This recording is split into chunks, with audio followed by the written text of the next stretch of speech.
നമ്മൾ കരിസ്മ പ്രോഗ്രാമിലേക്ക് പ്രവേശിക്കുമ്പോൾ അപ്പസ്തോലിക കരിസ്മയെ കുറിച്ചാണ് നമ്മൾ പഠിച്ചുകൊണ്ടിരിക്കുന്നത്. കഴിഞ്ഞ ആഴ്ചയിൽ ഈശോയുടെ കരിസ്മയുടെ ലക്ഷ്യവും അതിൻ്റെ മാർഗവും രീതിയും എല്ലാം നാം ആഴത്തിൽ മനസ്സിലാക്കി. കഴിഞ്ഞ ആഴ്ച അപ്പസ്തോല കരിസ്മയുടെ ഉള്ളടക്കം എന്താണ് എന്നാണ് നമ്മൾ കാണാനായിട്ട് ശ്രമിച്ചത്. നിങ്ങളെല്ലാവരും വളരെ ഉത്സാഹത്തോടെ നമ്മുടെ ഗ്രൂപ്പുകളിൽ ആ വർക്ക്ഷോപ്പുകൾ പത്രോസിൻ്റെയും പൗലോസിൻ്റെയും പ്രസംഗങ്ങളിൽ അപ്പസ്തോല കരിസ്മയുടെ ഉള്ളടക്കം യേശു എന്ന വ്യക്തിയെക്കുറിച്ചാണെന്നും അവൻ്റെ ജനന, മരണ, ഉത്ഥാന, സ്വർഗാരോഹണത്തെക്കുറിച്ചും അങ്ങനെ നേടിയ യേശു എന്ന നാമധേയത്തെക്കുറിച്ചും അവിടുന്ന് നൽകപ്പെട്ട രക്ഷകൻ കർത്താവ് മിശിഹ എന്ന അവിടുത്തെ നാമധേയത്തെക്കുറിച്ചുമൊക്കെ ആഴത്തിൽ മനസ്സിലാക്കാനായിട്ട് ഇടയായി. കഴിഞ്ഞ ആഴ്ചയിൽ നമ്മൾ അപ്പസ്തോല കരിസ്മയുടെ ഉള്ളടക്കം യേശു എന്ന നസറേനായ യേശു എന്ന വ്യക്തിയാണെന്നും ആ വ്യക്തി പ്രവർത്തിച്ച പ്രവർത്തനങ്ങളെ അതിലൂടെ കിട്ടിയ നാമധേയത്തെയൊക്കെ നമ്മൾ ആഴത്തിൽ മനസ്സിലാക്കാനായിട്ട് ശ്രമിച്ചു. തീർച്ചയായിട്ടും നിങ്ങളുടെ ഓരോരുത്തരുടെയും ഹൃദയത്തിൽ അത് ആഴത്തിൽ പതിച്ചിട്ടുണ്ട് എന്ന് തന്നെയാണ് ഞാൻ കരുതുന്നത്. നമ്മൾ ഈ ആഴ്ചയിൽ നമ്മൾ അപ്പസ്തോല കരിസ്മയുടെ ലക്ഷ്യം എന്താണ്, ഈ നസറേനായ യേശുക്രിസ്തുവിനെ കുറിച്ച് അപ്പസ്തോലന്മാർ പ്രസംഗിച്ചപ്പോൾ ആ യേശുക്രിസ്തുവിനെ കേട്ട് ആ യേശുവിൽ വിശ്വസിച്ച് യേശുക്രിസ്തുവിനെ രക്ഷകനും നാഥനും കർത്താവുമായി ഹൃദയത്തിൽ സ്വീകരിച്ച് സ്നാനപ്പെട്ട് മാമോദീസായിലൂടെ സ്നാനപ്പെട്ട് യേശുവിനെ ഹൃദയത്തിൽ സ്വീകരിക്കുക വഴി എന്താണ് ലക്ഷ്യം വെക്കുന്നത് എന്നാണ് നമ്മൾ കാണാനായിട്ട് ശ്രമിക്കുന്നത്. അപ്പസ്തോല കരിസ്മയുടെ ലക്ഷ്യം, അപ്പസ്തോല പ്രഘോഷണത്തിൻ്റെ ലക്ഷ്യം എന്താണ്? പരിശുദ്ധാത്മ അഭിഷേകവും കൂട്ടായ്മയുമാണ് എന്നാണ് നമ്മൾ അവിടെ കാണാനായിട്ട് ശ്രമിക്കുന്നത്. പരിശുദ്ധ അപ്പസ്തോല കരിസ്മയുടെ ലക്ഷ്യം യേശുക്രിസ്തുവിനെ വിശ്വസിച്ച് നമ്മുടെ ഉള്ളിൽ സ്വീകരിക്കുന്നത് വഴിയായിട്ട് നമ്മൾ എന്ത് ചെയ്യുന്നു? പരിശുദ്ധാത്മ അഭിഷേകത്തിലേക്കും കൂട്ടായ്മയിലേക്കും നമ്മൾ കടന്നു വരികയാണ് എന്നുള്ളതാണ് അവിടെ സൂചിപ്പിക്കുന്ന വളരെ പ്രധാനപ്പെട്ട കാര്യം എന്നുള്ളതാണ്. നമ്മൾ അതിലേക്ക് പോകുമ്പോൾ പരിശുദ്ധാത്മ അഭിഷേകവും കൂട്ടായ്മയും എന്താണെന്ന് നമ്മെ ഓർമ്മപ്പെടുത്തുന്നത് അപ്പസ്തോലന്മാർ യേശുവിലൂടെ കരഗതമായ രക്ഷയുടെ സന്ദേശം. ഒരു മിനിറ്റ്, നമ്മൾ റെക്കോർഡ് ചെയ്തിട്ടില്ല. മാണിച്ചേട്ട ആരെങ്കിലും ഒന്ന് റെക്കോർഡ് ഓണാക്കിക്കോളൂ. റെക്കോർഡ് ചെയ്യുന്നുണ്ട്. ഓക്കെ ആണല്ലോ അല്ലേ? അല്ല, ഞാൻ നേരത്തെ റെക്കോർഡ് നിർത്തിയായിരുന്നു. അല്ല, ഞാൻ ചെയ്തായിരുന്നു. ഓക്കെ. അപ്പൊ അപ്പസ്തോലന്മാർ യേശുവിലൂടെ കരഗതമായ രക്ഷയുടെ സുവിശേഷത്തിന്റെ സംവാഹകരായിരുന്നു. അവർ പരിശുദ്ധാത്മാവിനാൽ നയിക്കപ്പെട്ട് തങ്ങൾ ചെന്നെത്തിയ ഇടങ്ങളിൽ രക്ഷയുടെ സുവിശേഷം അറിയിക്കുകയും വിശ്വസിച്ചവരെല്ലാം അപ്പസ്തോലിക കൂട്ടായ്മയുടെ ഭാഗമായി പരിശുദ്ധാത്മാവിനാൽ നിറഞ്ഞ് വളർന്നു വരികയും ചെയ്തു. അപ്പോൾ ഈ പരിശുദ്ധാത്മ അഭിഷേകവും കൂട്ടായ്മയും എന്താണെന്ന് ചോദിക്കുമ്പോൾ ആകെ ആറ്റിക്കുറുക്കി പറയാൻ കഴിയുന്ന ചിന്ത എന്താണ്? അപ്പസ്തോലന്മാർ യേശുവിലൂടെ കൈവന്ന രക്ഷയുടെ സുവിശേഷം അത് സംവഹിച്ച് അവർ ചെന്ന ഇടങ്ങളിലൊക്കെ പരിശുദ്ധാത്മാ അഭിഷേകത്താൽ ആത്മനിറവാൽ ആ യേശുവിനെ കുറിച്ച് പ്രഘോഷിക്കുകയും ആ പ്രഘോഷണം കേട്ട് യേശുവിനുള്ള വിശ്വാസത്തിലേക്ക് വന്ന അവർ അപ്പസ്തോലികമായ കൂട്ടായ്മയുടെ ഭാഗമായി ചേരുകയും അവരും ആത്മാവിനാൽ നിറഞ്ഞ ക്രിസ്തുവിനെ പങ്കുവെക്കുകയും ചെയ്തു എന്നുള്ളതാണ് നമ്മൾ കാണുന്നത്. അപ്പോൾ ഈ പരിശുദ്ധാത്മ അഭിഷേകം, ആത്മ അഭിഷേകവും എക്ലേഷൻ സഭാത്മകമായ കൂട്ടായ്മയിലുള്ള പങ്കാളിത്തവും വളർച്ചയുമാണ് അപ്പസ്തോല കരിസ്മയുടെ ലക്ഷ്യം എന്നുള്ളത്. അതിനെക്കുറിച്ചാണ് നമ്മൾ ആഴത്തിലൊന്ന് മനസ്സിലാക്കാനായിട്ട് ശ്രമിക്കുന്നത്. അപ്പസ്തോല പ്രവർത്തനം 2:38-39. പ്രിയപ്പെട്ടവരെ, ഞാൻ ഇവിടെ നിങ്ങൾ വായിക്കുമ്പോൾ നമ്മുടെ POCയുടെ പുതിയ പരിഭാഷയായ പഠന ബൈബിളിൽ നിന്നുള്ള ഭാഗങ്ങളാണ് പറഞ്ഞിരിക്കുന്നത്. നമ്മുടെ കയ്യിലുള്ള അതേ ബൈബിളാണ്, പക്ഷെ അതിനകത്ത് മൂലഗ്രന്ഥത്തോട് ഏറ്റവും യോജിക്കുന്ന വിധത്തിൽ പരിഭാഷപ്പെടുത്തിയിരിക്കുന്ന ഏറ്റവും പുതിയ പരിഭാഷയാണ്. അത് മൂലഗ്രന്ഥത്തോട് ഏറ്റവും ചേരുന്ന വിധത്തിൽ അതിൻ്റെ ഏറ്റവും അർത്ഥത്തിൽ ബൈബിൾ പണ്ഡിതന്മാർ തയ്യാറാക്കിയ നമ്മുടെ POC ഇറക്കിയ ബൈബിളാണ്. അപ്പോൾ ആ ബൈബിളിലെ പുതിയ നിയമത്തെ കുറിച്ചുള്ള അതിലെ ദൈവവചന ഭാഗമാണ് അതിലെ ഇതാണ് പങ്കുവെച്ചിരിക്കുന്നത്. നിങ്ങൾ ഓരോരുത്തരും പറ്റുമെങ്കിൽ ആ POCയുടെ പഠന ബൈബിൾ മേടിച്ച കുറെ കൂടി ആഴത്തിൽ അതിൻ്റെ ആശയങ്ങൾ നമ്മൾ ഉറപ്പിക്കാനായിട്ട് നമുക്ക് പറ്റുമെന്നുള്ളതാണ്. അപ്പസ്തോല പ്രവർത്തനം 2:38-39 ആരെങ്കിലും ഒന്ന് വായിക്കാമോ? എൻ്റെ സ്വരം മാത്രം കേൾക്കണ്ടെന്ന് വിചാരിച്ചുകൊണ്ട് കൂടിയാണ്. ആരെങ്കിലും ഒന്ന് ഓണാക്കി, മൈക്ക് ഓണാക്കി ഒന്ന് വായിക്കാൻ പറ്റുമെങ്കിൽ ഒന്ന് വായിക്കാമോ? പത്രോസ് പറഞ്ഞു, നിങ്ങൾ മാനസാന്തരപ്പെടുവിൻ, നിങ്ങളുടെ പാപങ്ങളുടെ മോചനത്തിനായി നിങ്ങൾ ഓരോരുത്തരും യേശുക്രിസ്തുവിന്റെ നാമത്തിൽ സ്നാനപ്പെടട്ടെ. പരിശുദ്ധാത്മാവിന്റെ ദാനം നിങ്ങൾക്ക് ലഭിക്കും. ഈ വാഗ്ദാനം നിങ്ങൾക്കും നിങ്ങളുടെ സന്താനങ്ങൾക്കും വിദൂരസ്ഥർക്കും നമ്മുടെ ദൈവമായ കർത്താവ് തന്റെ പക്കലേക്ക്. പക്കലേക്കുള്ള വിളിച്ചിരിക്കുന്നു ഏവർക്കും ഉള്ളതാണ്. പക്കലേക്ക് മതി. വിളിച്ചിരിക്കുന്ന ഏവർക്കും ഉള്ളതാണ്. അത് മതി.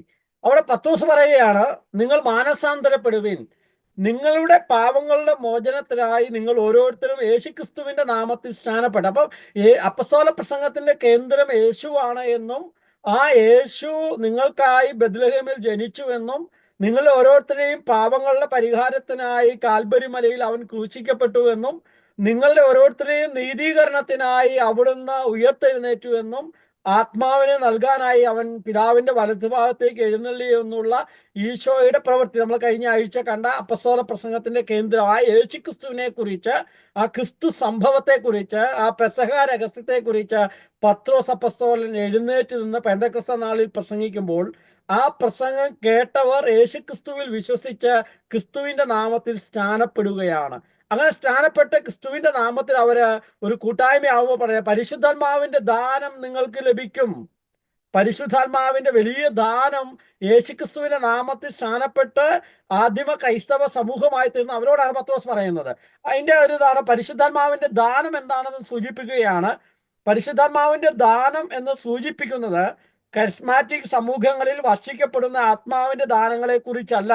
ഇന്ന് നമ്മുടെ കരിസ്മാറ്റിക് സമൂഹത്തിൽ പരിശുദ്ധാത്മാവിന്റെ ദാനങ്ങൾ എന്ന് പറയുമ്പോൾ ഭാഷാവരം, പ്രവചനവരം, രോഗശാന്തിവരം, അത്ഭുതവരം എന്നൊക്കെ പറഞ്ഞ വരങ്ങൾ, സിദ്ധികൾ, ആ സിദ്ധികളെ കുറിച്ചല്ല അവിടെ, മറിച്ച് സഭയുടെ പ്രേക്ഷിത ദൗത്യത്തിന് പ്രേരകമാകുന്ന ആത്മാവിന്റെ ശക്തിയെ കുറിച്ചാണ് ഇവിടെ അർത്ഥമാക്കുന്നത്. അപ്പൊ യേശുക്രിസ്തുവിൽ വിശ്വസിച്ച് സ്നാനപ്പെട്ടു വരുന്ന ഓരോരുത്തരും പരിശുദ്ധാത്മാവിനാൽ ശക്തിയാൽ പ്രേക്ഷിത ദൗത്യത്തിനുള്ള വലിയ കൃപാവരം അവിടുന്ന് നമുക്ക് നൽകുകയാണ്.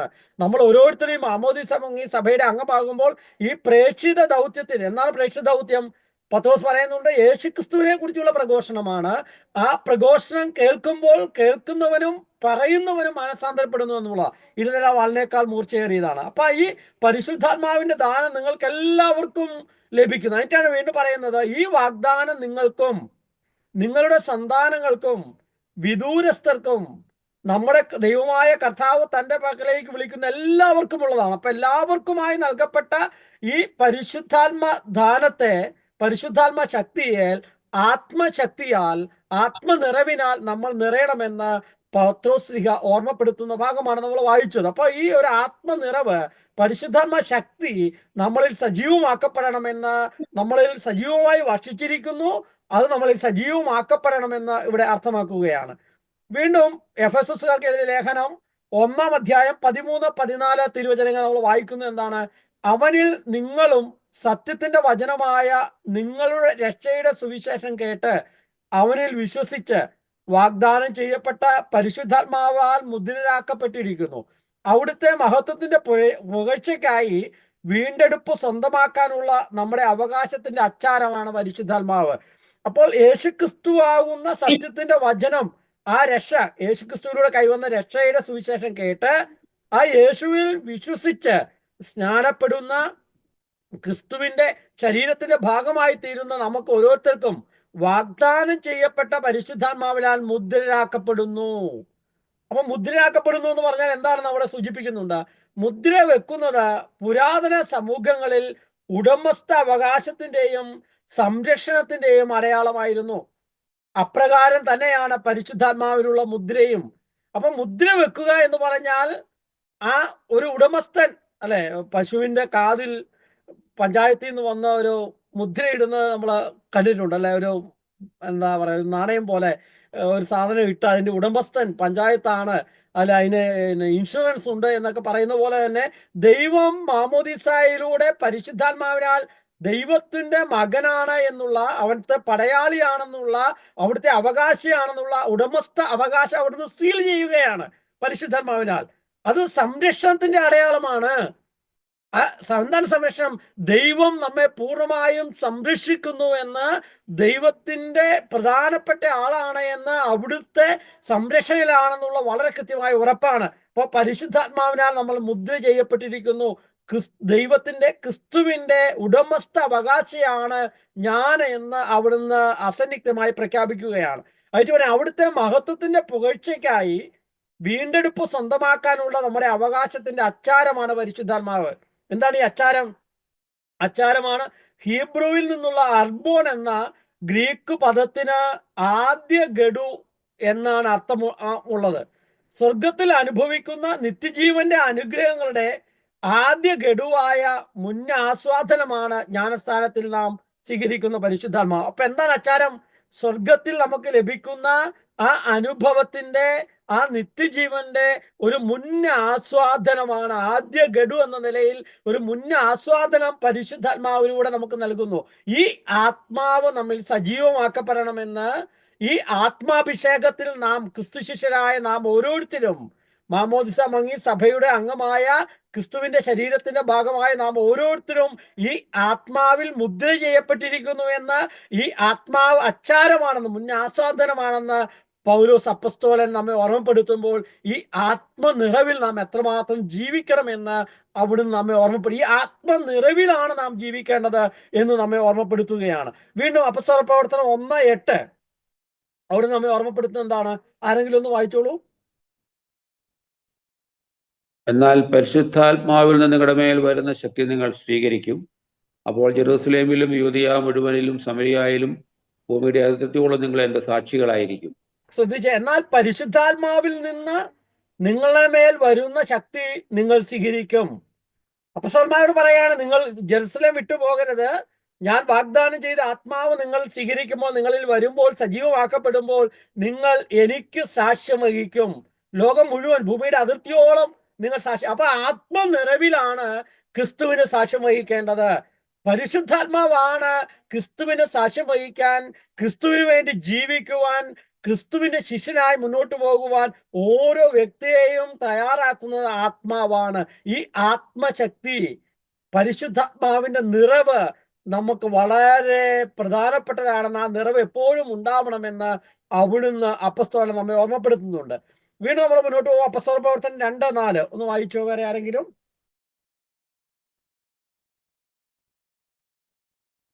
അവരെല്ലാവരും പരിശുദ്ധാത്മാവിനാൽ നിറഞ്ഞു, ആത്മാവ് അവർക്ക് പ്രഘോഷിക്കാൻ വരം കൊടുത്തതനുസരിച്ച് മറ്റു ഭാഷകളിൽ സംസാരിക്കാൻ തുടങ്ങി.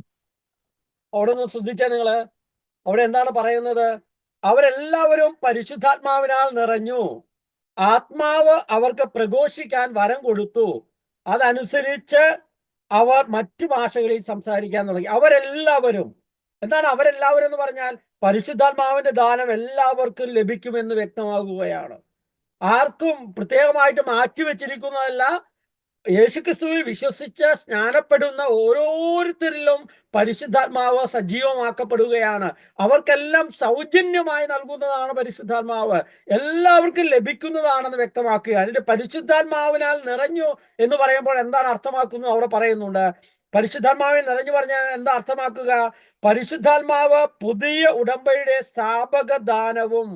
എന്താണ് പുതിയ ഉടമ്പടി? സഭയാകുന്ന ക്രിസ്തുവിന്റെ ശരീരത്തിന്റെ ഭാഗമായി നാം ഓരോരുത്തരും അവന്റെ ശരീരവും രക്തവും വാങ്ങി ഭക്ഷിച്ച് അവന്റെ ശരീരത്തിന്റെ ഭാഗമായി സഭയാകുമ്പോൾ, ആ സഭയാകുന്ന പുതിയ ഉടമ്പടിയുടെ സ്ഥാപക ദാനവും, ആ വിശുദ്ധ കുർബാനയാകുന്ന ഉടമ്പടിയിലൂടെ അവിടുത്തെ ദാനമായി നൽകിയ പരിശുദ്ധാത്മാവും സഭാ കൂട്ടായ്മയുടെ ചാലക ശക്തിയുമാണ്. സഭാ കൂട്ടായ്മയെ നമ്മെ വളർത്തുന്നത് പരിശുദ്ധാത്മാവാണ്. അപ്പസ്തോലിക കൂട്ടായ്മയെ നമ്മെ വളർത്തുന്നത്, നമ്മളെ സജീവമാക്കുന്നത്, ആ കൂട്ടായ്മയോട് ചേർന്ന് നമ്മെ നിർത്തുന്നത് പരിശുദ്ധാത്മാവാണ്. അതിന്റെ ചാലക ശക്തിയുമാണ്. ആത്മാവ് സഭയുടെ പ്രേക്ഷിത പ്രവർത്തനങ്ങളെ നയിക്കുകയും സഭാ നേതൃത്വത്തിന് മാർഗദർശനം നൽകുകയും വിശ്വാസികളുടെ കുദാശകളെ വിശദീകരിക്കുകയും ചെയ്യും. അവിടുന്ന് എന്തൊക്കെയാണ് പറയുന്നത്? സഭാ കൂട്ടായ്മയുടെ ചാലക ശക്തിയാണെന്ന് പറഞ്ഞിട്ട് പറയുകയാണ്, ആത്മാവ് സഭയുടെ പ്രേക്ഷിത പ്രവർത്തനങ്ങളെ നയിക്കുന്നു. പ്രിയപ്പെട്ട, സഭയുടെ പ്രേക്ഷിത ദൗത്യമാണ് നമ്മെ ഏൽപ്പിച്ചിരിക്കുന്നത്. മാമോദിസ നമ്മൾ ആദ്യം കണ്ടു. നമ്മൾ ഓരോരുത്തരും അപ്പസ്തോല പ്രേക്ഷിത ശിഷ്യരാണ് എന്ന് ക്രിസ്തുവിന്റെ ക്ലാസിന്റെ ആരംഭത്തിൽ നമ്മൾ കണ്ടത് ഓർമ്മയിലുണ്ടാവും. ആ അപ്പസ്തോല പ്രേക്ഷിത ശിഷ്യൻ എന്ന നിലയിൽ ആ പ്രേക്ഷിത പ്രവർത്തനത്തിന് നമ്മെ നയിക്കുന്നത് പരിശുദ്ധാത്മാവാണ്. അതിനാൽ തന്നെ ഈ ആത്മാ നിറവ് വളരെ പ്രധാനപ്പെട്ടതാണ്. ആത്മശക്തിയാൽ നിറയേണ്ടത് വളരെ പ്രധാനപ്പെട്ടതാണ്. അത് പറയണ സഭാ നേതൃത്വത്തിന് മാർഗനിർദ്ദേശം നൽകുന്നതും. അപ്പം നേതൃത്വത്തിലേക്ക്, നമ്മുടെ വിളി അനുസരിച്ച് നേതൃത്വത്തിലേക്ക് നമ്മൾ വരുമ്പോൾ, ഈ പ്രഘോഷണം നമ്മൾ നടത്തുമ്പോൾ അതിനുള്ള എല്ലാ മാർഗനിർദ്ദേശവും നൽകുന്നത് പരിശുദ്ധാത്മാവാണ്. വിശ്വാസികളുടെ കുദാശയെ വിശദീകരിക്കുന്നു. കുദാശകളെ മുഴുവൻ വിശദീകരിക്കുന്നത്, വിശ്വാസികളെ മുഴുവൻ ക്രിസ്തുവിൽ ഐക്യപ്പെടുത്തുന്നത്, ക്രിസ്തുവിന്റെ പ്രേക്ഷിതരാക്കി നമ്മെ മാറ്റുന്നത് ഈ പരിശുദ്ധാത്മാ നിറവാണ് എന്ന് നമ്മെ ഓർമ്മപ്പെടുത്തുകയാണ്. അപ്പൊ ഈ ആത്മനിറവിന് വേണ്ടി, ആത്മാവിനാൽ സജീവമാക്കപ്പെടുന്നതിന് വേണ്ടി പ്രിയപ്പെട്ടവരെ നമ്മൾ എത്രയോ തീക്ഷ്ണതയോടെ പ്രാർത്ഥിക്കണമെന്ന്, അധ്വാനിക്കണമെന്ന്, ശ്രമിക്കണമെന്ന് നമ്മെ അവിടുന്ന് ഓർമ്മപ്പെടുത്തുകയാണ്. വീണ്ടും മുന്നോട്ട് പോകുമ്പോൾ അപ്പസ്തല പ്രവർത്തനം 2-ാം അധ്യായം 14 മുതൽ 41 വരെയുള്ള പത്രോസ്ലീഹായുടെ പ്രസംഗം കഴിഞ്ഞ ദിവസം നിങ്ങൾ അത് വായിച്ചതാണ് നമ്മളെ വർക്ക്ഷോപ്പിൽ. ആ പ്രസംഗം വായിച്ച് കടന്നു പോകുമ്പോൾ നമ്മൾ എന്താ മനസ്സിലാക്കുക? ആത്മാവാൽ നിറഞ്ഞ പത്രോസ് ക്രിസ്തുവിനെ കുറിച്ച് പ്രസംഗിക്കുന്നതും, പരിശുദ്ധാത്മാവിനാൽ നിറഞ്ഞ ആ പത്രോസ്ലീഹ എഴുന്നേറ്റ് നിന്ന് യേശുക്രിസ്തുവിനെ കുറിച്ച് പ്രസംഗിക്കുന്നതും, അത് ശ്രവിച്ചവർ, ക്രിസ്തുവിനെ കുറിച്ച് കേട്ടവർ യേശുക്രിസ്തുവിൽ സ്നാനം സ്വീകരിക്കുന്നതുമാണ് ഇവിടെ വിവരിക്കുന്നത്. ആയിട്ട് അവിടെ എന്താണ് പറയുന്നത്?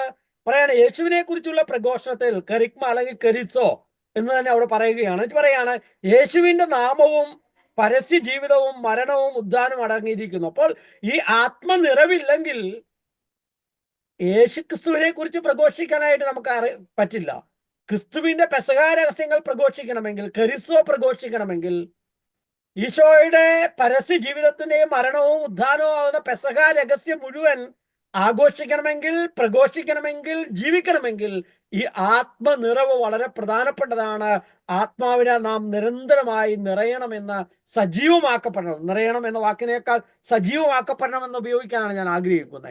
അപ്പൊ സജീവമാക്കപ്പെടണമെന്ന് അവിടുന്ന് നമ്മെ ഓർമ്മപ്പെടുത്തുകയാണ്. നമ്മൾ ഓരോരുത്തരും ആത്മനിറവിനായിട്ട് ശ്രമിക്കണം എന്നുള്ളതാണ്. അപ്പസ്തോലികമായ പ്രബോധനങ്ങളോട്, സഭയുടെ പ്രബോധനങ്ങളോട് നാം കടന്നു പോകുമ്പോൾ ആരെങ്കിലും ഒന്ന് വായിച്ചോളൂ.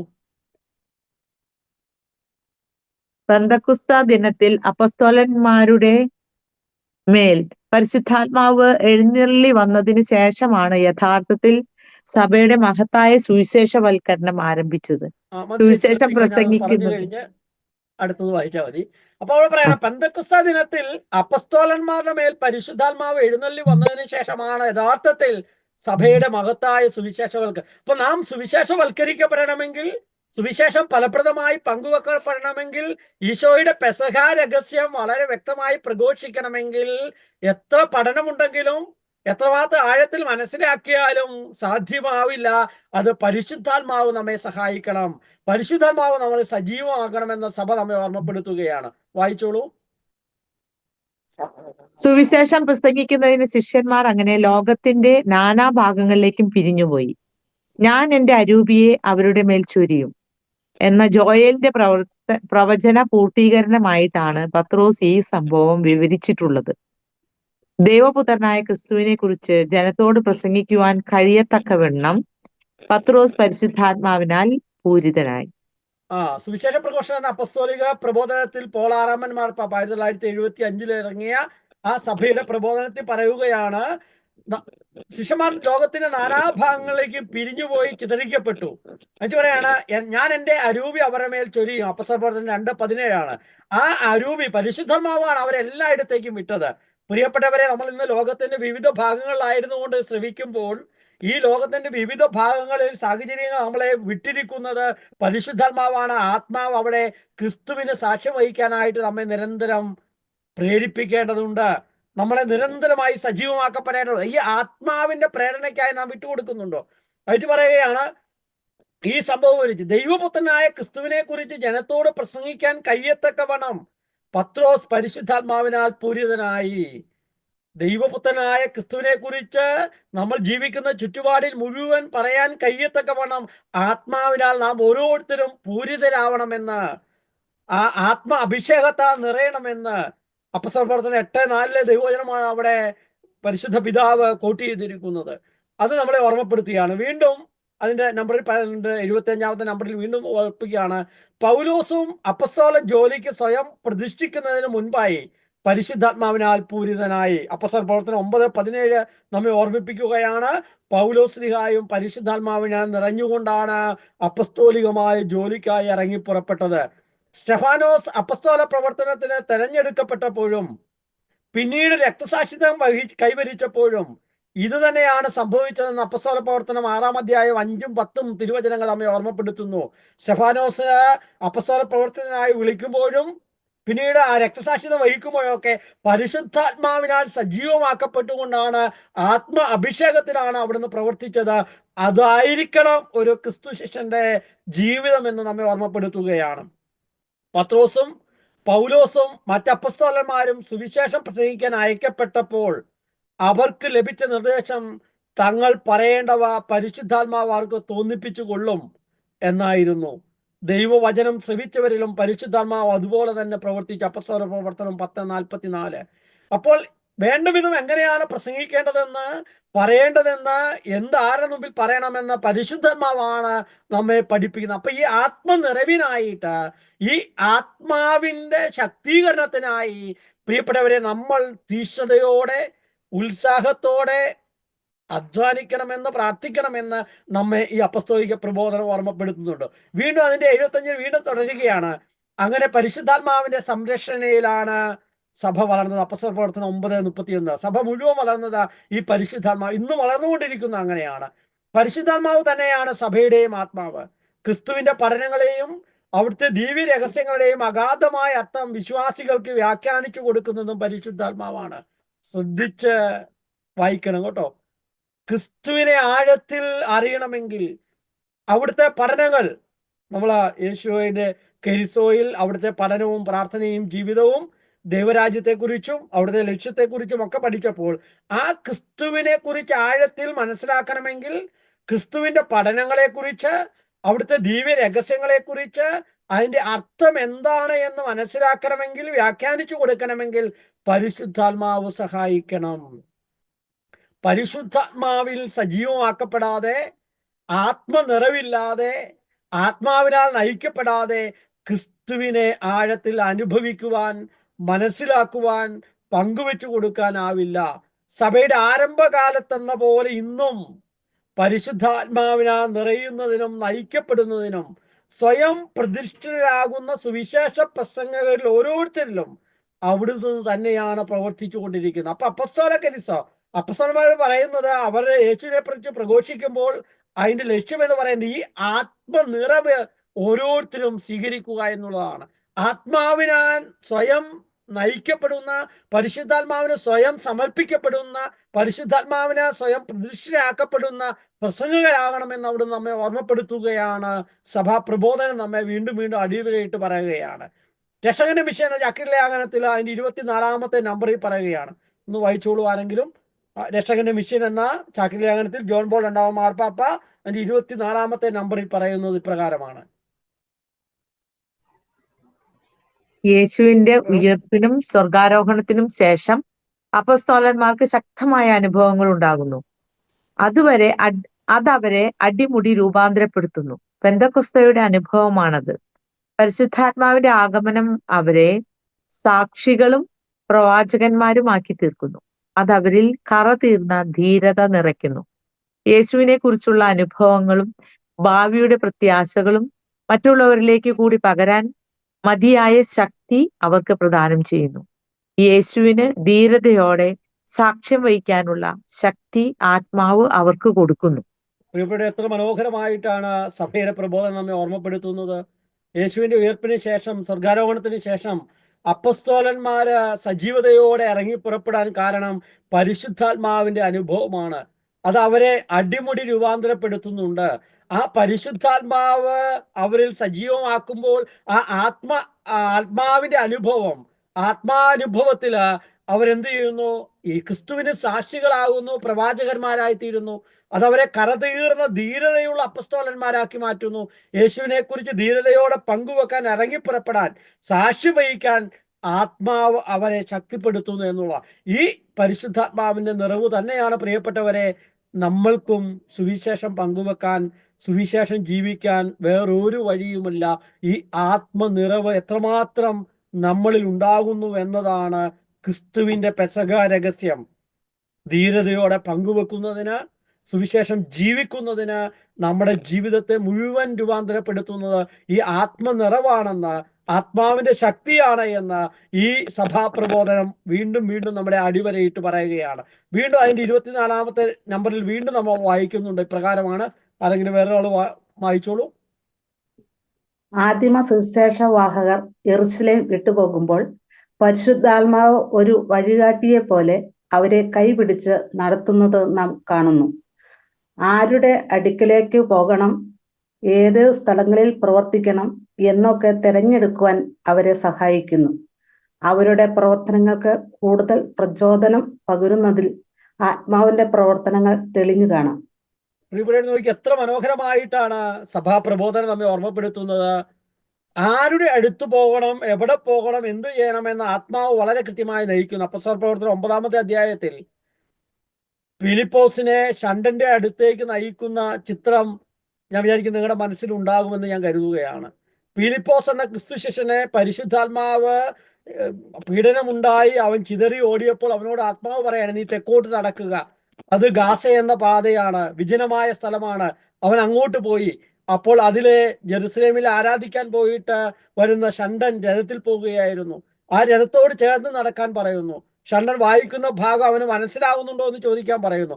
അങ്ങനെ ആത്മാവ് വളരെ കൃത്യമായി ഷണ്ടന്റെ കൂടെ നടക്കുകയും ആ രഥത്തിൽ കയറിയിരിക്കാൻ പറയുകയും അവനോട് ദൈവവചനം പ്രഘോഷിക്കുകയും അടുത്ത് വെള്ളം കണ്ടപ്പോൾ അവിടെ വെച്ച് അവനെ സ്നാനപ്പെടുത്തുകയും ചെയ്യുന്ന വലിയ അനേക സംഭവം അപ്പോസ്തല പ്രവർത്തനങ്ങൾ മുഴുവൻ വായിക്കുമ്പോൾ പ്രിയപ്പെട്ടവരെ നമ്മൾ കാണും. പരിശുദ്ധാത്മാവ് വളരെ വ്യക്തതയോടെ ഓരോരുത്തരോടും സുവിശേഷം പ്രഘോഷിക്കാനായിട്ട് പറയാനായിട്ട് ആത്മാവ് അവരെ കൈപിടിച്ച് നടത്തുന്നത്, കൊണ്ടുപോകുന്നത്, മനോഹരമായ ചിത്രങ്ങൾ, സംഭവങ്ങൾ നമ്മുടെ മനസ്സിൽ അപ്പോസ്തല പ്രവർത്തനം വായിക്കുമ്പോഴുണ്ട്.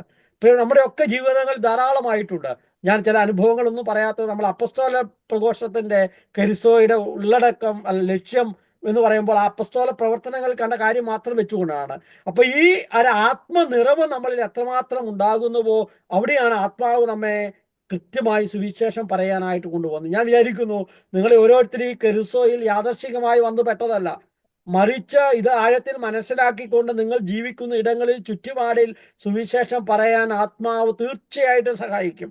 അത് 100% എനിക്ക് ഉറപ്പുള്ള കാര്യമാണ്.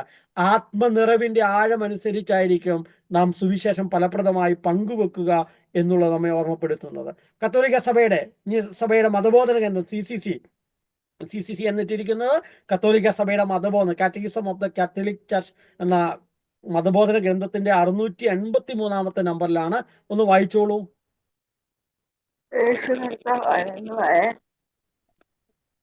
വായിച്ചോ. യേശു കർത്താവാണ് എന്ന് ഏറ്റുപറയാൻ പരിശുദ്ധാത്മാവ് മുഖേനയല്ലാതെ ആർക്കും സാധിക്കുകയില്ല. ആഭാ പിതാവേ എന്ന് വിളിക്കുന്ന തന്റെ പുത്രന്റെ ആത്മാവിനെ ദൈവം നമ്മുടെ ഹൃദയങ്ങളിലേക്ക് അയച്ചിരിക്കുന്നു. വിശ്വാസത്തിന്റെ ഈ അറിവ് പരിശുദ്ധാത്മാവിൽ മാത്രമേ സാധ്യമാകുകയുള്ളൂ. ക്രിസ്തുവിനോട് ബന്ധപ്പെടാൻ നാം ആദ്യമായി പരിശുദ്ധാത്മാവിനാൽ സ്പർശിക്കപ്പെട്ടിട്ടുണ്ടായിരിക്കണം. അവിടുന്ന് നമ്മിൽ വരികയും നമ്മിൽ വിശ്വാസത്തിന്റെ ദീപം തെളിക്കുകയും ചെയ്യുന്നു. സഭയിൽ നാം സ്വീകരിച്ച വിശ്വാസത്തിന്റെ ഒന്നാമത്തെ കുദാശയായ മാമോദിസ വഴി പിതാവിൽ നിന്ന് ഉത്ഭവിക്കുന്നതും പുത്രനിൽ നമുക്ക് നൽകപ്പെടുന്നതുമായ ജീവനെ അവഗാഢവും വ്യക്തിപരമായും പരിശുദ്ധാത്മാവ് നമ്മിലേക്ക് പകർന്നു തരുന്നു. യേശു കർത്താവാണെന്ന് ഏറ്റുപറയുവാൻ, ക്രിസ്തുവിന്റെ ജീവിതത്തെ പെസഹാരഹസ്യത്തെ ഏറ്റുപറയുന്നതിന്, എൻ്റെ ജീവിതത്തിന്റെ കർത്താവ് ക്രിസ്തുവാണെന്ന് ഏറ്റുപറയുന്നതിന്, ജീവിതത്തിന്റെ കേന്ദ്രം ക്രിസ്തുവായി യേശുവായി രൂപാന്തരപ്പെടണമെങ്കിൽ പരിശുദ്ധാത്മാവ് നമ്മെ സഹായിക്കണം. ഈ പരിശുദ്ധാത്മാവ് നമ്മളിൽ സജീവമാക്കപ്പെടുന്ന ആത്മനിറവിന്റെ ആഴമനുസരിച്ചായിരിക്കും ക്രിസ്തു നമ്മളിൽ രൂപപ്പെട്ടു വളർന്നു വരിക. ക്രിസ്തു കർത്താവാണ് എന്നുള്ള ആഴമായ അവബോധത്തിലേക്ക് വരിക. അപ്പൊ ഈ വിശ്വാസത്തിന്റെ അറിവ് നമുക്ക് ലഭിക്കാൻ മാമോദിസായിലൂടെ പരിശുദ്ധാത്മാവിന്റെ നമ്മൾ മുദ്ര ചെയ്യപ്പെടുകയും അച്ചാരമായി നൽകുകയും ചെയ്ത ഈ ആത്മാവ് എത്രമാത്രം ജീവനുള്ളതാക്കാൻ ആ ആത്മാവിന്റെ പ്രവർത്തനം സജീവമാക്കപ്പെടാൻ നമ്മൾ ഉത്സാഹിക്കുന്നു, അധ്വാനിക്കുന്നു, പരിശ്രമിക്കുന്നു എന്നുള്ളത് വളരെ പ്രധാനപ്പെട്ടതാണ് എന്ന് നമ്മെ ഓർമ്മപ്പെടുത്തുകയാണ്.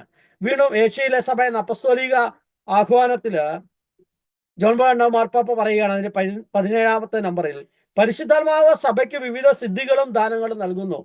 അങ്ങനെ വിവിധ ഭാഗങ്ങൾ കൊണ്ട് നിർമ്മിക്കപ്പെട്ട ഒറ്റ ശരീരമായി സഭയെ സംസ്കൃതി വളർത്തുന്നു. അപ്പൊ പരിശുദ്ധാത്മാവ് വിവിധ സിദ്ധികൾ, അതാണ് വരങ്ങൾ, ദാനങ്ങൾ, ഫലങ്ങൾ എന്ന് പറയുന്നത്, വിവിധ സിദ്ധികളാല്, ദാനങ്ങളാല് നമ്മളെ നിറയ്ക്കുന്നു. ആ ദാനങ്ങൾ എന്താണ്? ക്രിസ്തുവിന്റെ ശരീരം, ആ ക്രിസ്തുവാകുന്ന ശരീരത്തിന്റെ അവയവങ്ങളാണ് നാം. ആ സഭയുടെ ശരീരത്തിന്റെ ഭാഗമായി നാം വളരുകയും ആ സംസർഗത്തിൽ, ക്രിസ്തുവായിട്ടുള്ള സംസർഗത്തിൽ, ആ ശരീരത്തിൽ നിന്ന് ഊർജം വലിച്ചെടുത്ത് നമ്മളൊരു കൂട്ടായ്മയായി വളരുക. പരിശുദ്ധാത്മാവ് നമ്മെ ഒരു കൂട്ടായ്മയിലേക്കാണ് നയിക്കുന്നത്. ആത്മനിറവ് നമ്മളെ സജീവമാകുന്നതിന്റെ ആഴമനുസരിച്ച് നമ്മളൊരു കൂട്ടായ്മയിലേക്ക്, എക്ലേഷൻ ഫെലോഷിപ്പിലേക്ക്, സഭാത്മക കൂട്ടായ്മയിലേക്ക്. കാരണം പരിശുദ്ധാത്മാവ് നമ്മെ നയിക്കുന്നത് ക്രിസ്തുവിന്റെ ശരീരത്തിന്റെ ഭാഗമായിട്ടാണ്, ക്രിസ്തുവിലേക്കാണ്. ആ ക്രിസ്തുവിന്റെ ശരീരമാണ് സഭ എന്ന് അവിടെ നമ്മെ ഓർമ്മപ്പെടുത്തുകയാണ്. ആ രണ്ടാമത്തെ ഭാഗത്തിലേക്ക് നാം വരുമ്പോൾ പരിശുദ്ധാത്മാവിന്റെ നിറവ് നമ്മൾ ഈ സജീവമാക്കപ്പെടുന്നതനുസരിച്ച് നമ്മളൊരു കൂട്ടായ്മയുടെ, എക്ലേഷ്യൻ ഫെലോഷിപ്പിന്റെ ഭാഗമാകും. 1 കൊറിന്തോസ് 12, 26, 27 വാക്യങ്ങളിലൂടെ നാം വായിച്ച് കടന്നു പോകുമ്പോൾ അതിന്റെ ഹെഡിങ് തന്നെ ഒരു ശരീരവും വിവിധ അവയവങ്ങളും എന്നുമാണ്. പൗലോസ് അപ്പോസ്തലൻ പറയുകയാണ്, ഒരു ശരീരത്തിലെ ശിരസ്സാണ് ക്രിസ്തു, നമ്മൾ ശരീരത്തിലെ അവയവങ്ങളാണ്. ഒരുപക്ഷെ നമ്മളൊരു തള്ളവിരലാവാം, ഒരു ചൂണ്ടുവിരലാവാം, അല്ലെങ്കിൽ ചെറുവിരലാവാം, ഒരു കണ്ണാവാം, ഒരു കൺപീലിയാവാം, അല്ലെങ്കിൽ കൈയാവാം, കാലാവാം, കിഡ്നി ആവാം. നമ്മുടെ ശരീരത്തിലെ, ക്രിസ്തുവിന്റെ ശരീരത്തിലെ ഓരോ അവയവങ്ങളുമാണ്. ഈ ഒരവയവം സഹിക്കുമ്പോൾ എല്ലാ അവയവങ്ങളും സഹിക്കുന്നു. നമ്മുടെ കണ്ണിനൊരു വേദന എടുത്ത ശരീരം മൊത്തം വേദന എടുക്കുന്നു. നമ്മളെ ഒരാൾ പ്രശംസിക്കുമ്പോൾ ശരീരം മുഴുവൻ ആ പ്രശംസ സ്വീകരിക്കുന്നു. നമ്മളെ ഒരാൾ അഭിനന്ദിക്കുമ്പോൾ അഭിനന്ദനം നമ്മുടെ ജീവിതം മുഴുവൻ, ശരീരം മുഴുവൻ ഉണ്ടാവുന്നു, ചിന്തകളിലും വികാരങ്ങളിലും ഒക്കെ. ഒരവയവം പ്രശംസിക്കപ്പെടുമ്പോൾ എല്ലാ അവയവങ്ങളും ഒരുമിച്ച് ആഹ്ലാദിക്കുന്നു. ഇപ്പോൾ നിങ്ങൾ ക്രിസ്തുവിന്റെ ശരീരവും ഓരോരുത്തരും അതിലെ അവയവങ്ങളുമാണ്. മാമോദിസ മുങ്ങി സഭയുടെ സന്താനങ്ങളാകുമ്പോൾ, ജ്ഞാനസ്നാനപ്പെടുമ്പോൾ ക്രിസ്തുവിന്റെ ശരീരത്തിന്റെ ഭാഗമാണ്. ആ ശരീരത്തിലെ ഓരോ അവയവവുമാണ്. കണ്ണെടുത്ത് മാറ്റി ഒരു സ്ഥലത്ത് വെച്ചാൽ പിന്നെ കണ്ണിന് ജീവനില്ല, പ്രവർത്തിക്കാൻ കഴിയില്ല. ഒരു കൺപീലി അത് പറിച്ചു മാറ്റി വെച്ചാൽ പിന്നെ കൺപീലിക്ക് ജീവനില്ല. ക്രിസ്തുവിന്റെ ശരീരത്തിന്റെ ഭാഗമാണ് നാം, ഒരു കൂട്ടായ്മയുടെ ഭാഗമാണ്. ആ സഭയുടെ കൂട്ടായ്മയുടെ ഭാഗമാണ് എന്നതിൽ നമുക്ക് എത്രമാത്രം അഭിമാനമുണ്ട് എന്ന്, ക്രിസ്തുവിന്റെ ശരീരത്തിന്റെ ഭാഗമാണ് എന്ന്, ക്രിസ്തുവിന്റെ ശരീരത്തിൽ ഒരു അവയവമാണ് എന്നുള്ള വലിയ ആത്മനിറവ്, ആനന്ദം നമുക്കുണ്ടോ എന്നുള്ളൊരു ചോദ്യം പ്രധാനമായും സുവിശേഷം സൂചിപ്പിക്കുന്നുണ്ട്. കത്തോലിക്ക സഭയുടെ മതബോധന ഗ്രന്ഥം 787 നാം വായിക്കുന്ന ഇപ്രകാരമാണ്: സഭ യേശുവുമായുള്ള കൂട്ടായ്മയാണ്. യേശു ആരംഭം മുതൽ തൻ്റെ ശിഷ്യഗണത്തെ തൻ്റെ ജീവിതവുമായി കൂട്ടിച്ചേർത്ത് അവർക്ക് രാജ്യത്തിന്റെ രഹസ്യം വെളിപ്പെടുത്തി. തൻ്റെ ദൗത്യത്തിലും സന്തോഷത്തിലും സഹനത്തിലും അവർക്ക് പങ്കു നൽകുകയും ചെയ്തു. അങ്ങനെ യേശുക്രിസ്തു തൻ്റെ അപ്പസ്തോലന്മാരെ ആ ഒരു കൂട്ടായ്മയുടെ ഭാഗമാക്കി തൻ്റെ ജീവിതത്തിന്റെ പ്രയാസങ്ങളും സന്തോഷങ്ങളും വേദനകളും തൻ്റെ എല്ലാ മേഖലകളെയും അവിടുന്ന് ചേർത്ത് പിടിച്ചുകൊണ്ട് അവരെ ഒരുമിച്ച് ചേർത്തു. താനും തന്നെ അനുഗമിക്കാനുള്ളവരും തമ്മിൽ ഉണ്ടായിരിക്കുന്ന കൂടുതൽ അവഗാഢമായ ഐക്യത്തെപ്പറ്റി യേശു സംസാരിച്ചു. നിങ്ങൾ എന്നിൽ വസിക്കുവിൻ, ഞാൻ നിങ്ങളിലും വസിക്കും. ഞാൻ മുന്തിരിച്ചെടിയും നിങ്ങൾ ശാഖകളുമാണ്. യോഹന്നാന്റെ സുവിശേഷം 15-ാം അധ്യായം 4-5 തിരുവചനങ്ങൾ, 1 മുതലുള്ള തിരുവചനങ്ങൾ മുന്തിരിച്ചെടിയും ശാഖയും എന്നുള്ള ആ തിരുവചനം നമുക്കേറെ സുപരിചിതമാണ്. അവിടെ ക്രിസ്തുവും നാം ഓരോരുത്തരും തമ്മിൽ, ആ ശരീരവും തമ്മിലുള്ള ബന്ധത്തെക്കുറിച്ചാണ്. ആ മുന്തിരിച്ചെടി എന്ന് പറയുന്നത് പിതാവാണ് എന്നും ആ മുന്തിരിച്ചെടിയോട് ചേർന്നിരിക്കുന്ന തായ്തണ്ട് ആണ് നാം ഓരോരുത്തരും എന്നും സൂചിപ്പിച്ചുകൊണ്ട് മുന്തിരിച്ചെടിയും ശാഖയും എന്ന പ്രയോഗം അവിടെ വെക്കുമ്പോൾ നമ്മൾ ഓരോരുത്തരും ആ ശരീരത്തിന്റെ ഭാഗമാണ്. ആ മുന്തിരി തായ്തണ്ടിൽ നിന്ന് നാം വെട്ടിമാറ്റപ്പെട്ടാൽ പിന്നെ നമുക്ക് ജീവനില്ല. അതുപോലെയാണ് തൻ്റെ ശരീരം, നമ്മുടെ ശരീരവും തമ്മിലുള്ള നിഗൂഢാത്മകവും യഥാർത്ഥവുമായ ഒരു ഐക്യത്തെക്കുറിച്ച് അവിടെ നിന്ന് പ്രസ്താവിച്ചു. യോഹന്നാൻ 6:56 തിരുവചനമാണ് അവിടെ ഉപയോഗിച്ചിരിക്കുന്നത്. എൻ്റെ ശരീരം ഭക്ഷിക്കുകയും എൻ്റെ രക്തം പാനം ചെയ്യുകയും ചെയ്യുന്നവൻ എന്നിലും ഞാൻ അവനിലും വസിക്കും. ഈശോ തൻ്റെ ശരീരവും രക്തവും പകർന്നു നൽകിക്കൊണ്ട് സഭയെ അവിടുന്ന് സ്ഥാപിക്കുമ്പോൾ ആ സഭയുടെ ഭാഗമായി, ശരീരത്തിന്റെ ഭാഗമായി നാം മാറുമ്പോൾ അവിടുത്തെ ശരീരവും രക്തവും ഇന്നും നമ്മൾ വിശുദ്ധ ബലിയിൽ പങ്കെടുത്ത് ഇന്നേ ദിനവും അവിടുത്തെ ശരീരവും രക്തവും പാനം ചെയ്തപ്പോൾ ആ ശരീരത്തിന്റെ ഭാഗമാണ് നാം എന്ന്, ആ കൂട്ടായ്മയുടെ ഭാഗമാണ് എന്ന്, ആ സഭയുടെ എക്ലേഷന്റെ ഭാഗമാണ് എന്നുള്ള വലിയ ചിന്ത നമ്മളിൽ നിന്ന് വിട്ടുപോകരുത് എന്ന് നമ്മെ ഓർമ്മപ്പെടുത്തുകയാണ്. അവിടെ നിന്ന് മാറിപ്പോയാൽ പിന്നെ നമുക്ക് ജീവനില്ല എന്ന് അവിടുന്ന് ഓർമ്മപ്പെടുത്തുകയാണ്. അതുകൊണ്ടാണ് CCC 789 വീണ്ടും പറയുന്നത്, ക്രിസ്തുവും സഭയും തമ്മിലുള്ള അവഗാഢമായ ബന്ധത്തിന് മേൽ സഭയുടെ ശരീരവും തമ്മിലുള്ള താരതമ്യം പ്രകാശം വീശുന്നു. ക്രിസ്തുവും ശരീരവും സഭയും തമ്മിലുള്ള ആ ചിന്ത വലിയ പ്രകാശം വീശുന്നതാണ്. സഭയാകുന്നത് ക്രിസ്തുവിന്റെ ശരീരമാണ്, ക്രിസ്തു ശിരസാണ്, നമ്മൾ ഓരോരുത്തരും ആ ശരീരത്തിലെ അവയവങ്ങളാണെന്നുള്ള വലിയ പ്രകാശം. അപ്പോൾ ഒരു ശരീരത്തിലെ ഒരു അവയവം വീക്കായാൽ ആ ശരീരം മുഴുവൻ വീക്കാവുകയാണ്. നമുക്കറിയാം ഒരു കിഡ്നി വീക്കായാൽ നമ്മുടെ ശരീരം മുഴുവൻ വീക്കാവുകയാണ്. ലിവറിന് പ്രശ്നം വന്നാൽ ശരീരം മുഴുവൻ വീക്കാവുകയാണ്. നമ്മുടെ ഒരു കൈ തളർന്നു പോയാൽ ശരീരം മുഴുവൻ വീക്കാവുകയാണ്. അപ്പം നമ്മൾ കൂട്ടായ്മ തളർന്നാൽ, ആ ബന്ധം പോയാൽ സഭ മുഴുവനാണ് തളരുന്നതെന്ന് പറയുകയാണ്. അവിടുത്തെ ചുറ്റും ഒന്നിച്ചു കൂടിയിരിക്കുക മാത്രമല്ല, അവിടുത്തെ ശരീരത്തിൽ ഐക്യപ്പെട്ടിരിക്കുകയാണ്. ക്രിസ്തുവിന്റെ ശരീരം എന്ന നിലയിൽ സഭയുടെ 3 കാര്യങ്ങളിൽ സവിശേഷമാവിധം ശ്രദ്ധിക്കേണ്ടതുണ്ട്. അവരുടെ എല്ലാ അംഗങ്ങൾക്കും ക്രിസ്തുവിനോടുള്ള ഐക്യത്തിന്റെ ഫലമായി തമ്മിൽ ഉണ്ടാകേണ്ട ഐക്യം, ക്രിസ്തുവിന്റെ ശരീരത്തിന്റെ ഭാഗം എന്ന നിലയിൽ ക്രിസ്തുവിനോടുള്ള ഐക്യത്തിൽ നമ്മുടെ ശരീരത്തിലെ മറ്റ് അവയവങ്ങളോട്, സഭയാകുന്ന ശരീരത്തിലെ മറ്റെല്ലാ അംഗങ്ങളോടും തമ്മിൽ ഉണ്ടാവേണ്ട ഐക്യം. മിശിഹ ശരീരത്തിന്റെ ശിരസ്സാണ്, സഭ ക്രിസ്തുവിന്റെ മണവാട്ടിയാണ്. അപ്പൊ ആ കൂട്ടായ്മ എത്രമാത്രം നമ്മളെ സജീവമാക്കപ്പെടുന്നു എന്ന് നമ്മെ ഓർമ്മപ്പെടുത്തുകയാണ്. അത് അപ്പോസ്തല പ്രവർത്തനം 2:41-42 നമ്മൾ വായിക്കുന്നത്. അവന്റെ വചനം സ്വീകരിച്ചവർ സ്നാനപ്പെട്ടു. ആ ദിവസം തന്നെ 3000-ഓളം ആളുകൾ അവരോട് ചേർക്കപ്പെട്ടു. അവർ അപ്പോസ്തലന്മാരുടെ പ്രബോധനം, കൂട്ടായ്മ, അപ്പം മുറിക്കൽ, പ്രാർത്ഥന എന്നിവയിൽ സ്ഥിരതയോടെ നിന്നിരുന്നു. ഈ ദൈവവചനം പ്രിയപ്പെട്ടവരെ ആഴത്തെ നമ്മുടെ ഹൃദയത്തിൽ ഉറപ്പിക്കേണ്ടതുണ്ട്. അപ്പോസ്തലൻ പറയുകയാണ്, യേശുക്രിസ്തുവിനെ കുറിച്ച് കേട്ട അവർ, യേശുക്രിസ്തു നിനക്ക് വേണ്ടിയാണ് മരിച്ചതെന്ന്, നിനക്ക് വേണ്ടിയാണ് പീഡ സഹിച്ചതെന്ന്, നിനക്ക് വേണ്ടിയാണ് ഉയർത്തതെന്ന്, നിനക്ക് വേണ്ടിയാണ് സ്വർഗാരോഹണം ചെയ്തത്, അവൻ നിന്റെ രക്ഷകനും കർത്താവും ക്രിസ്തുവാണ് എന്ന് അപ്പോസ്തലൻ പ്രസംഗിക്കുന്നത് കേട്ട് ആ വചനം സ്വീകരിച്ചവർ സ്നാനപ്പെട്ടപ്പോൾ ക്രിസ്തുവിന്റെ ശരീരത്തിന്റെ ഭാഗമായി ആ ദിവസം തന്നെ 3000-ഓളം ആളുകൾ. പിന്നെ എന്താണ് അവർ ചെയ്തത്? അവർ അപ്പോസ്തലന്മാരുടെ പ്രബോധനം, അപ്പോസ്തോലിക കൂട്ടായ്മയുടെ ഭാഗമായി അവരുടെ പ്രബോധനം, കൂട്ടായ്മ, അപ്പമുറിക്കൽ, പ്രാർത്ഥനകൾ എന്നിവയിൽ സ്ഥിരതയോടെ നിന്നിരുന്നു. സഭാജീവിതത്തിന്റെ അവിഭാജ്യ ഘടകങ്ങളാണ് ഇവിടെ ചിത്രീകരിക്കുന്നത്. അപ്പോസ്തലന്മാരുടെ പ്രബോധനം, ദിദാക്കെ, ആ അപ്പസ്തോലികമായ പഠനങ്ങൾ. നമ്മുടെ ഒരു പഠനമെല്ലാം എന്തിനാണ്? ഈ പഠനമെല്ലാം നമ്മളെ കുറെ കൂടി സഭയോട് ഐക്യപ്പെടുത്തുന്ന, സഭയെ സ്നേഹിക്കുന്ന, സഭ നമ്മോട് പറയുന്ന കാര്യങ്ങൾ ആഴത്തിൽ മനസ്സിലാക്കാൻ ശ്രമിക്കുകയാണ്. 2, സഭാംഗങ്ങൾ തമ്മിലുള്ള ബന്ധവും കൂട്ടായ്മയും, കൊയിനോണിയ. സഭാ അംഗങ്ങൾ തമ്മിലുള്ള ബന്ധവും കൂട്ടായ്മയും, നമ്മുടെ ഇടവകയോട്, നമ്മുടെ കുടുംബ യൂണിറ്റുകളോട്, നമ്മുടെ പ്രാദേശിക സഭകളോട്, ആഗോള സഭയോടുള്ള നമ്മുടെ ബന്ധം, നമ്മുടെ കൂട്ടായ്മ. വിശുദ്ധ കുർബാനയുടെ ആഘോഷം, അപ്പമുറിക്കൽ, ആ വിശുദ്ധ കുർബാനയോട് നമ്മുടെ പങ്കാളിത്തം, സമൂഹത്തിന്റെ ദൈവസ്തുതികളും യാചനകളും, നമ്മുടെ പ്രാർത്ഥനകൾ, കുടുംബ പ്രാർത്ഥനയാവാം, വ്യക്തിപരമായ പ്രാർത്ഥനയാവാം, കാനൂനിക പ്രാർത്ഥനകളൊക്കെ ആവാം, അതെല്ലാം നമ്മുടെ പ്രാർത്ഥനകൾ, നമ്മുടെ സ്തുതികളും യാചനകളുമാണ്. എന്നിവ ആദിമ സഭാ സമൂഹത്തെ ഒരു കുടുംബം പോലെ ഐക്യപ്പെടുത്തിയിരിക്കുന്നു. ഇപ്പൊ ഒരു കുടുംബമായി നമ്മെ ഐക്യപ്പെടുത്തുന്നത് ഈ കാര്യങ്ങളാണ്. പ്രബോധനത്തിൽ, കൂട്ടായ്മയിൽ, അപ്പമുറിക്കൽ ശുശ്രൂഷയിൽ, പ്രാർത്ഥനകളാണ് നമ്മളെ ഒരു കുടുംബമായി ഐക്യത്തിൽ കൊണ്ടുവരിക. ഇനി കൂട്ടായ്മ എന്താണെന്ന് നമ്മൾ പറയുകയാണ്. യേശുവിലുള്ള വിശ്വാസത്തിൽ ഒരുമിച്ച് കൂടുന്ന സമൂഹമാണ് ഇവിടെ കൊയിനോനിയ. കൊയിനോനിയ എന്ന വാക്ക് എന്താണ്? യേശുക്രിസ്തുവിലുള്ള വിശ്വാസത്തിലാണ് നാം ഒരുമിച്ച് കൂടിയിരിക്കുന്നത്, അതാണ് കൊയിനോനിയ എന്ന ഗ്രീക്ക് പദം സൂചിപ്പിക്കുന്നത്. ഇതിന്റെ കൊയിനോസ് എന്ന മൂലരൂപം പൊതുവായത് എന്നാണ് അർത്ഥമാക്കുന്നത്. ക്രിസ്തുവിന്റെ കൃപകളെ ആശ്രയിക്കുന്ന ഈ സമൂഹം തങ്ങൾക്കുള്ള ഭൗതിക വസ്തുക്കൾ മാത്രമല്ല, വിശ്വാസവും മൂല്യങ്ങളും പരസ്പരം എല്ലാം പങ്കുവെക്കുന്നു, എല്ലാം പൊതുവായി കരുതുന്നു, എല്ലാം കൊടുക്കുന്നു. മറ്റേ സ്ഥിരതയോടെ നിന്നിരുന്നു എന്ന് പറഞ്ഞാൽ എന്താണ്? യെസാൻ പ്രോസ്കർ തെരുന്തസ്, വായിക്കാൻ ബുദ്ധിമുട്ടാണ് അല്ലെ, എന്ന ഗ്രീക്ക് വാക്കാണ്. എന്നത് മുറുകെ പിടിച്ചിരിക്കുന്നു, അതായത് സ്ഥിരതയോടെ പിഞ്ചെന്തിരുന്നു എന്ന് അർത്ഥമാക്കുകയാണ്. സഭയുടെ പ്രബോധനം പഠിക്കുന്നതില്, അവിടുത്തെ കൂട്ടായ്മയുടെ ഭാഗമായി നിലനിൽക്കുന്നതിൽ, വിശുദ്ധ കുർബാനയുടെ ആഘോഷത്തില്, പ്രാർത്ഥനകളിൽ സ്ഥിരതയോടെ പിഞ്ചെന്തിരുന്നു. പ്രിയപ്പെട്ടവരെ, നമ്മൾ അങ്ങനെ പിഞ്ചെന്നാൽ മാത്രമേ ആ പരിശുദ്ധാത്മ അഭിഷേകം നമ്മെ ഈ കൂട്ടായ്മയിലേക്കാണ്, എക്ലേഷ്യൻ ഫെലോഷിപ്പിലേക്കാണ്, ആ കൂട്ടായ്മയുടെ ഭാഗമാണ്. ആ സഭാ കൂട്ടായ്മയുടെ ഭാഗം തന്നെയാണ് ഹോളി ഹോം മിനിസ്ട്രി എന്ന് പറയുന്നത്. ഈ സഭാ കൂട്ടായ്മയുടെ ഭാഗമാണ്.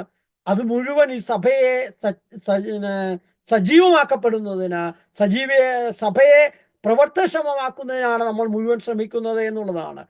യേശുക്രിസ്തുവിന്റെ മരണത്തിന്റെയും ഉത്ഥാനത്തിന്റെയും പുനരാവർത്തനമായ വിശുദ്ധ കുർബാനയുടെ ആഘോഷത്തിനാണ് ക്രിസ്തീയ ജീവിതം പക്വതയാർജിക്കുന്നത്. അപ്പൊ ഈ ക്രിസ്തീയ ജീവിതം എങ്ങനെയാണ് പ്രിയപ്പെട്ടവരെ നമ്മുടെ ജീവിതത്തിൽ വരുന്നത്? അപ്പോൾ ഈ അപ്പസ്തോലിക കരീസോയുടെ ലക്ഷ്യം എന്ന് പറയുന്നത് ആത്മ അഭിഷേകത്തിൽ നാം നിരന്തരം വളരുകയും ആത്മനിറവ് സജീവമാക്കപ്പെടുകയും സഭയുടെ കൂട്ടായ്മയിൽ എന്ന് പറയുമ്പോൾ അതിന്റെ പ്രബോധനത്തിൽ, കൂട്ടായ്മയിൽ, അപ്പമുറിക്കൽ ശുശ്രൂഷ, വിശുദ്ധ കുർബാന ബലിയർപ്പണത്തിൽ, കൗദാശിക ജീവിതത്തിൽ, ആരാധന പ്രാർത്ഥനകളിലൊക്കെ സജീവമാക്കപ്പെടുന്ന കൂട്ടായ്മയുടെ ഭാഗമായി നിൽക്കുമ്പോഴാണ് അതിൻ്റെ ലക്ഷ്യം പൂർത്തിയാവുകയുള്ളൂ എന്നുള്ളതാണ്. ഈ അപ്പസ്തോല കലിസയുടെ ലക്ഷ്യമെന്ന് പറയുന്നത് ആത്മാഭിഷേകവും കൂട്ടായ്മയുമാണ്.